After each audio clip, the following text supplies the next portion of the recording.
بسم الله الرحمن الرحيم وإذ قال ربك للملائكة إني جاعل في الأرض خليفة قالوا وتجعل فيها من يفسد فيها ويسفك الدماء ونحن نسبح بحمدك ونقدس لك قال إني أعلم ما لا تعلمون۔ اس آیت کے تعلق سے 2 دن سے مسلسل طور پر آپ حضرات سنتے ہوئے آ رہے ہیں۔ اللہ تبارک و تعالیٰ نے حضرت آدم علیہ السلام کو جب بنانے کا ارادہ فرمایا، فرشتوں کے سامنے اس کو ظاہر کیا۔ اس آیت کے اندر اللہ تبارک و تعالیٰ نے اپنے بندوں کو بہت سے تعلیم دی ہے۔ کچھ کرنا ہو تو مشورہ کر کے کام کرو، ایسی صورت اللہ نے بتائی ہے، حالانکہ اللہ کو مشورہ کرنے کی ضرورت نہیں ہے۔ اس کے تعلق سے بہت سے باتیں آپ حضرات نے کل سنی، اور اس کے بعد اللہ کے نبی علیہ السلام کو سنت مشورہ کی تعلیم بھی اللہ تبارک و تعالیٰ نے دی۔ کلام مجید کی دیگر آیتوں میں اس کا ثبوت ملتا ہے، حالانکہ آپ صلی اللہ علیہ وسلم کو بھی مشورہ کرنے کی ضرورت نہیں تھی۔ کوئی کام پیش آ جاتا کیسے کرنا، اللہ تبارک و تعالیٰ حضرت جبرائیل کو بھیج کر بتا دیتے تھے، لیکن آپ صلی اللہ علیہ وسلم دنیا سے پردہ کرنے کے بعد امت کیسے اپنے مسائل کو حل کرے، اس طریقے کو سمجھانے کے لیے اللہ نے مشورے کی سنت جاری کرنے کے لیے اللہ نے اس آیت کے اندر اس طریقے کو اپنے بندوں کو تعلیم کی ہے۔ جیسے کہ آپ حضرات سنتے ہوئے آ رہے ہیں، حضرت آدم علیہ السلام سے لے کر میرے اور آپ کے آقا حضرت محمد رسول اللہ صلی اللہ علیہ وسلم جتنے نبی آئے ہیں وہ سب اللہ کے بلا واسطہ زمین میں خلیفہ تھے۔ ہمارے نبی چونکہ آخری نبی ہے، آپ کے بعد کوئی نبی آنے والے نہیں ہے، تو قیامت تک آپ کی خلافت رہے گی۔ نبی کی جانب سے جو رسول خلیفہ بنے گا اسے خلیفۃ الرسول کہیں گے۔ اب ان کی ذمہ داری کیا ہوتی ہے کہ شریعت کے حکموں کو نافذ کرنا، اللہ کے حکموں کو جاری کرنا، اسلام کے لیے، اسلام کی سربلندی کے لیے جو کام کر سکتے ہوں ان کاموں کو انجام دینا ان کی ذمہ داری ہوتی ہے۔ اللہ کے نبی علیہ السلام نے اپنی زندگی میں بتا دیا، وہ قرآن و حدیث کے پابند ہوتے ہیں، قرآن و حدیث کو چھوڑ کر وہ نہیں چلتے۔ اسی لیے اللہ کے نبی علیہ السلام نے فرمایا تم پر ضروری ہے کہ میرے طریقے اور خلفائے راشدین کے طریقوں کی پیروی کرو۔ اسی لیے حضرات صحابہ نے اپنے زمانے میں، خلافت کے زمانے میں جو انہوں نے فیصلہ لیا ہے وہ فیصلے بھی قرآن و حدیث کی طرح مضبوط دلیل کا درجہ رکھتے ہیں۔ حضرت عمر رضی اللہ تعالیٰ عنہ نے کسی مسئلے میں کوئی فیصلہ لیا ہے، اس کو ماننا ساری امت کے لیے ضروری ہوگا۔ یہاں تک کہ 4 خلفائے اکرام نے اپنے خلافت کے زمانے میں جو بھی فیصلے لیے ہیں وہ فیصلے بھی قرآن و حدیث کے فیصلوں کی طرح درجہ رکھتی ہے، بقیہ امت کا اس کا ماننا ضروری ہے۔ 4 خلفاء کے بعد بادشاہوں کا دورہ شروع ہو گیا، امیروں کا دورہ شروع ہو گیا، تو اللہ کے نبی علیہ السلام کو پتا، اللہ کو پتا تھا، تو اپنے نبی کے ذریعے سے اس زمانے کے لیے بھی ایک طریقہ بتلا دیا۔ کہا کہ جب عمرہ کا دور شروع ہو جائے گا اور اسی طریقے سے شورائی نظام جاری ہو جائے گا تو ان کے لیے کیا قوانین ہونا ضروری ہے۔ بہت سے لوگ آج کے زمانے میں شورائی طریقے کو، شورائی طریقہ کسے کہتے ہیں؟ ایک امارت والا طریقہ ہے، ایک شورا کا طریقہ ہے۔ امارت والا طریقہ کیا ہے؟ امیر جو بولے وہی فیصلہ۔ شورا کا کیا طریقہ ہے کہ 4 آدمی اصول کے پابند ہو کر جو بات کہیں گے ان کی بات کو لی جائے گی۔ اسی کا نام اللہ کے نبی علیہ اسی کا نام فقہا کے زمانے میں جمہور امت رکھا گیا۔ صحابہ کے زمانے میں جمہور صحابہ، یعنی اکثر صحابہ کی جو رائے ہوا کرتی تھی وہ فیصلہ ہوا کرتا تھا، اور فقہا محدثین کے زمانے کے اندر بھی ایسے ہی ہوا کرتا تھا۔ اب جمہور میں ایک غلط طریقہ ہے، ایک صحیح طریقہ ہے۔ ایک ہے مغربی جمہوریت، ایک ہے مغربی جمہوریت۔ بعض لوگ مغربی جمہوریت کے نقصان کو بیان کر کے اسے لے جا کر شورائی نظام کے ساتھ جوڑ کر شورا کو غلط کہتے ہیں، بیان کرتے ہیں مغربی جمہوریت کا، اور اس کا حکم لے جا کر لگاتے ہیں شورائی نظام پر، گویا کہ ان لوگوں کی مثال ایسا ہے کہ مارے گھٹنا پھوٹے سر، گھٹنے پہ مار پڑا، وہ لوگ کہتے ہیں کہ ہمارا سر پھوٹ گیا۔ الٹی بات، پتہ نہیں کہاں کا کہاں لے جا کر وہ دوائیاں دے رہے ہیں، کس کا حکم لے جا کر کس کے پر لگا رہے ہیں۔ مغربی جمہوریت کسے کہتے ہیں؟ مغربی جمہوریت اسے کہتے ہیں وہاں یعنی پارلیمنٹ کا ہر بننے والا ممبر الیکشن میں جیت کر وہ خود مختار ہوتا ہے، وہ اپنا فیصلہ کرنے کے اندر، اپنے رائے دینے کے اندر کسی اصول کا پابند نہیں ہوتا۔ مثال بتاؤں آپ کو، مثال کیا ہے؟ بہت سے ملکوں کے اندر انسانیت کے خلاف ممبر آف پارلیمنٹ، اسی طریقے سے حکومت کے جو فیصلے کرنے والے جج، انہوں نے ایسے فیصلے کیے ہیں جو انسانیت کو بھی شرمسار کرتے ہیں، لیکن انہوں نے کیا ہے۔ کیوں؟ خود مختاری کا اعلان، ہم جو چاہے کر سکتے ہیں، ہم جج ہیں، ہم کسی اصول کے پابند نہیں ہیں۔ اللہ تبارک و تعالیٰ نے مرد کو اس کے مقابلے میں عورت بنائی ہے کہ وہ اس سے شادیاں کرتی ہے، نسلیں نکلتی ہے، اس سے آباد ہوتی ہے۔ مرد کا عورت سے شادی کرنا سمجھ میں آتا ہے، مرد کا مرد سے شادی کرنا سمجھ میں آتا ہے۔ مغربی جمہوریت میں یہی ہوتا ہے۔ انسانی قانون کے خلاف بھی ان لوگوں نے فیصلے کیے۔ امریکہ کے اندر، دیگر ممالک کے اندر یہ قانون بنا ہوا ہے، اگر مرد سے شادی کرنا چاہے تو کر سکتا ہے۔ اتنی دور کی بات نہیں ہے، ہمارے ملک کے اندر بھی اگر کوئی کرتا ہے تو قانوناً جرم نہیں ہے،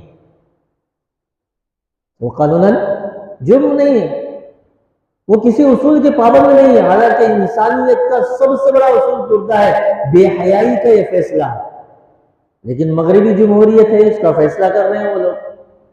اسی طریقے سے آج کے عام مثالوں کے اندر آپ لے لو، کوئی زناکار عورت ہے، آپ اسے جا کر مار نہیں سکتے، توڑ نہیں سکتے۔ اگر کریں گے آپ اسے، اس کے خلاف کوئی کارروائی کریں گے، وہ جا کر آپ کے خلاف پولیس اسٹیشن میں کمپلینٹ کرے گی تو آپ کے خلاف پولیس کارروائی کرے گی، اس مجرمہ عورت کے تعلق سے کوئی کارروائی نہیں کرے گی۔ یہاں تک کہ یہ بھی ایک قانون ہے نا، کوئی کسی کی عورت کسی کے پاس جا کر سو جائے تو مرد جا کر کمپلینٹ نہیں دے سکتا، چلتا ہے۔ بے حیائی کے فیصلے کے مغربی جمہوریت میں ساری وہ پابند نہیں ہوتے۔ اور جو لوگ اسلام پسند نہیں ہوتے، جن کے دلوں کے اندر اسلام کی چاہت نہیں ہوتی، صرف زبان کا کلمہ پڑھتے ہیں، وہ مغربی جمہوری کے فیصلے کو پسند کرتے ہیں، انہی کے سامنے جا کر جھکتے ہیں، انہی کے فیصلوں کو اپنی زندگی میں جاری کراتے ہیں۔ وہ بھی بے حیا، یہ بھی بے حیا۔ تو اس کی وجہ کیا ہوتی ہے کہ اللہ تبارک و تعالیٰ ان کی زندگی سے اسلام کو مکمل طور پر ختم کر دیتے ہیں۔ یہ مرنے پر پتہ چلے گا۔ یہ کب پتہ چلے گا؟ مرنے پر۔ لیکن شورائی نظام میں کیا ہوتا ہے؟ اسلامی جمہوریت میں کیا ہوتا ہے؟ اسلامی جمہوری کا ہر ممبر قرآن و حدیث کے دائرے میں رہ کر اسے رائے دینا پڑتا ہے، اور جو ذمہ دار ہے، شورا کی کمیٹی کا جو ذمہ دار ہے، اسے بھی اگر فیصلہ کرنا ہے قرآن و حدیث کے دائرے میں رہ کر فیصلہ کرنا ہے۔ ان دونوں میں یہ فرق ہے۔ اس کو بھی جمہوری کہتے ہیں، اور شورا کا ایک دوسرا نام یہ بھی ایک جمہوری نظام ہے، لیکن بعض لوگ مغربی جمہوری کے نقصان کو بیان کرتے ہیں اور اس کا حکم لے جا کر اسلامی جمہوری پر فٹنگ کرتے ہیں اور کہتے ہیں کہ شورائی نظام غلط ہے، ان کے تابع ہو کر نہ چلو، ان کا کام غلط ہے۔ سمجھ میں آ گئی بات؟ تو اللہ تعالیٰ مفسرین اکرام نے اس آیت کی تفسیر کے ماتحت میں یہی بات لکھی ہے کہ مغربی جمہوریت میں وہ کسی اصول، کسی قانون، کسی شریعت کے تابع ہو کر رائے نہیں دیتے، اپنے کو جو پسند آ گیا وہ فیصلہ کریں۔ جسے ایک قانون بنا ہوا ہے، عورتوں نے احتجاج کیا، میرا جسم میری مرضی، میرا جسم میری مرضی، تمہاری آزادی ہے، جو چاہے کرو، لائسنس دے دینے کے۔ اور جو دنیا سے مرعوب ہوئے، جو حکمران مسلمان اسلامی مملکت کے اندر بھی مغربی تہذیب سے، مغربی جمہوریت سے جو حکمران مرعوب ہو گئے، متاثر ہوئے، اپنے اسلامی ملکوں کے اندر بھی انہوں نے بھی زنا کے اڈے کھول دیے۔ آج ایسے ہی ہوا۔ پہلے ایک زمانہ تھا کہ اسلامی مملکت کے جو حکمران ہوا کرتے تھے وہ اسلام کے اصول کے پابند ہوا کرتے تھے، اسلام کی محبت، اللہ کی محبت، رسول اللہ صلی اللہ علیہ وسلم کی محبت ان کے اندر دلوں کے اندر ہوا کرتی تھی۔ وہ باطل کے سامنے نہیں جھکتے تھے، ہر کام کو قرآن و حدیث کے مطابق کرتے تھے، کیونکہ اللہ تبارک و تعالیٰ نے حکومت چلانے کے لیے سب سے پہلے حکم قرآن میں کہا کہ اقتدار اعلیٰ، سب سے بڑے قدرت رکھنے والی ذات کس کی ہے؟ وہ اللہ کی ہے۔ جب قدرت رکھنے والے اللہ ہے، سب سے بڑے طاقت والے اللہ ہے، تو حکم بھی کس کا چلے گا؟ ان الحکم الا للہ، حکم بھی اللہ ہی کا چلے گا۔ اب جو یہ نہیں مانتے، نہیں ہم طاقت کے زور پر جیسے دشمن کا مقابلہ کر سکتے ہیں ویسے ہم خدا کی قدرت کا مقابلہ بھی کریں گے، یہ شیطان نے ان کو دھوکے کے اندر ڈال دیا۔ علامات قیامت میں سے ایک علامت یہ ہے کہ یاجوج ماجوج ایک قوم ہے، وہ آئیں گے قیامت کے قریب، دنیا کے ہر طاقت سے مقابلہ کر کے وہ ہرا دیں گے، یہاں تک کہ وہ یہ کہیں گے ساری دنیا پر اب ہماری حکومت ہو گئی، چلو آسمان پہ بھی ہم اپنی حکومت کریں گے۔ وہ اپنے تیر کمان لے کر آسمان پہ چھوڑیں گے، ان کے تیر آسمان کی طرف جائیں گے، اللہ تبارک و تعالیٰ ان کے خیال کے مطابق ان تیروں کو خون لگا کر واپس کروائیں گے۔ وہ یہ سمجھیں گے کہ ہمارے تیروں سے آسمان والوں کا بھی قتل ہو گیا، اب وہاں پر بھی ہماری حکومت ہے۔ یہ تو ان کی بیوقوفی ہوگی۔ آج کے زمانے کے اندر بھی ایسے ہی ہے، لوگ کٹے کوٹ کچہریوں میں جا کر شریعت کو چھوڑ کر دوسروں پر ظلم کر کے کچھ دیر کے لیے زندگی کے چند ایام کے لیے جیت کا جشن منا دے، جب موت آئے گی تب پتہ چلے گا کہ اسلام سے ان کا کتنا تعلق تھا اور کفر والے طریقے ان کے نزدیک کتنے پسندیدہ تھے۔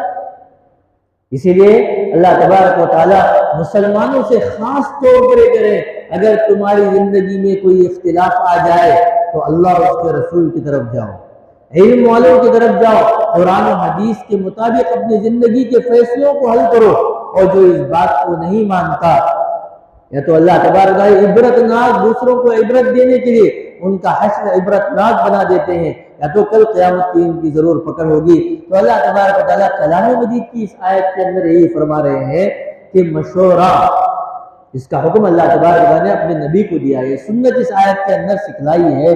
بہرحال اگلی آیتوں کے اندر جو نہیں مانا، جو سب سے پہلے نہیں مانا وہ کون تھا؟ اللہ کے حکموں کو انکار کرنے والا کون تھا؟ سب سے پہلے اللہ تبارک و تعالیٰ نے حضرت آدم علیہ السلام کو بنایا، فرشتوں کو تو بات سمجھ میں آ گئی، علم کی وجہ سے یہ بہت بڑے ہیں، تو جو بڑے ہیں ان کی ماننی پڑے گی، ان کے سامنے جھکنا پڑے گا۔ اللہ نے حکم دیا کہ جھکو، سب کچھ جھک گئے، لیکن پھر کون نہیں جھکے؟ اور آج جو نہ جھکنے والے ہیں، قرآن و حدیث کی بات کو نہ ماننے والے ہیں، وہ کس کی نسل سے ہیں؟ وہ شیطان ہی کی والی نسل سے ہیں، اگرچہ کہ انسانوں میں پیدا ہو گئے ہیں، اگرچہ کہ انسانوں میں پیدا ہو گئے ہیں۔ تو ان باتوں کو سمجھنا ہے، اسی کا تذکرہ اگلی آیت کے اندر ہے، اسی کا تذکرہ اگلی آیت کے اندر ہے کہ اللہ تبارک و تعالیٰ نے فرشتوں کو حکم دیا سجدہ کرنے کا، لیکن کس نے انکار کیا، کیوں انکار کیا، اور اللہ کی بات کو انسان کب نہیں مانتا، کیا وجہ اس کے اندر آ جاتی ہے کہ وہ اللہ کی بات کا بھی انکار کر جاتا ہے؟ کل اگلی آیت کے اندر اس کا وضاحت ہوگی۔ اللہ سے دعا کرے کہ اللہ تبارک و تعالیٰ ہمیں سمجھ کر قرآن مجید سے نصیحت حاصل کر کے اپنی دنیا اور آخرت کو کامیاب بنانے کی توفیق عطا فرمائے۔ وآخر دعوانا الحمدللہ رب العالمین۔